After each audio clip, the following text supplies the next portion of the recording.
नमस्कार, मैं गौरव जायसवाल और आप देख रहे हैं CNN इंडिया की खास रील। आज हम आपको एक ऐसे भारतीय वीर जवान के बारे में बताने जा रहे हैं जिन्होंने पाकिस्तान के दो टुकड़े कर दिए। एक तो पाकिस्तान, दूसरा बांग्लादेश। नाम तो आप सुने ही होंगे। जी हाँ, हम बात कर रहे हैं सैम मानेकशॉ की।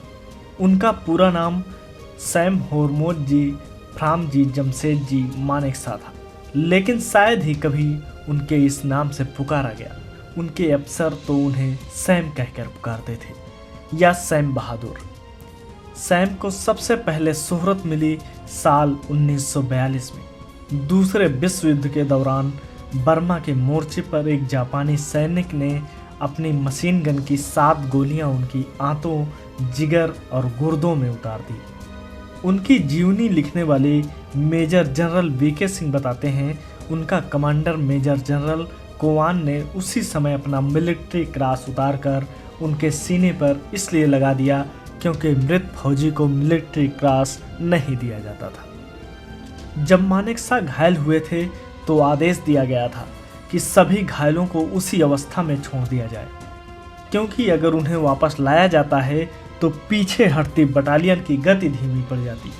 लेकिन उनका अर्दली सूबेदार शेर सिंह उन्हें अपने कंधे पर उठाकर पीछे लाया।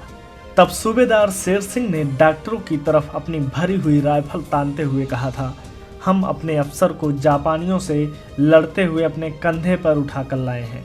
हम नहीं चाहते कि वह हमारे सामने इसलिए मर जाएं क्योंकि आपने उनका इलाज नहीं किया।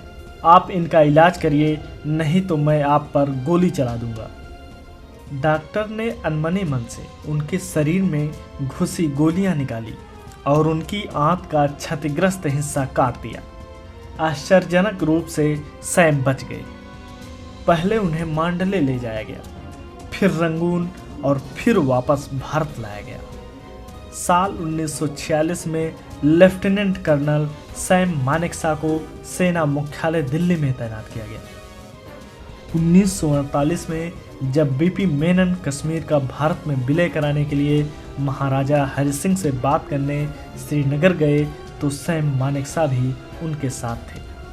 1962 में चीन से युद्ध हारने के बाद सैम को बीजी कौल के स्थान पर चौथी कोर की कमान दी गई। पद संभालते ही सैम ने सीमा पर तैनात सैनिकों को संबोधित करते हुए कहा था, आज के बाद आप में से कोई भी तब तक पीछे नहीं हटेगा जब तक आपको इसके लिए लिखित आदेश नहीं मिलते। ध्यान रखिए, यह आदेश आपको कभी नहीं दिया जाएगा। सार्वजनिक जीवन में हंसी मजाक के लिए मशहूर सैम अपने निजी जीवन में भी उतने ही अनौपचारिक और हंसोड़ थे।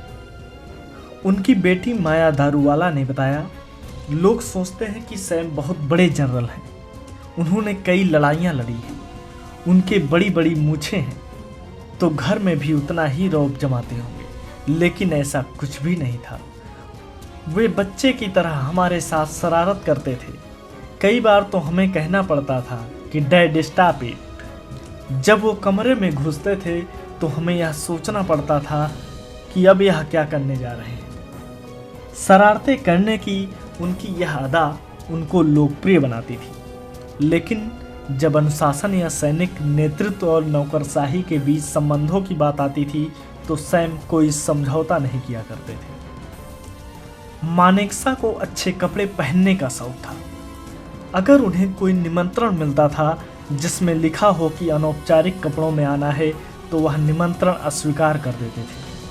1971 की लड़ाई में इंदिरा गांधी चाहती थी कि वह मार्च में ही पाकिस्तान पर चढ़ाई कर दे, लेकिन सैम ने ऐसा करने से इनकार कर दिया क्योंकि भारतीय सेना हमले के लिए तैयार नहीं थी। इंदिरा गांधी इससे नाराज भी हुई। मानेकशॉ ने पूछा कि आप युद्ध जीतना चाहती हैं या नहीं। उन्होंने कहा हाँ। इस पर मानेकशॉ ने कहा, मुझे 6 महीने का समय दीजिए, मैं गारंटी देता हूँ कि जीत आपकी होगी। 1971 की लड़ाई के बाद उनसे पूछा गया कि अगर बंटवारे के वक्त अगर पाकिस्तान चले गए होते तो क्या होता। इस पर मानेकशॉ हंसते हुए बोले, होता क्या, पाकिस्तान 71 की लड़ाई जीत जाता।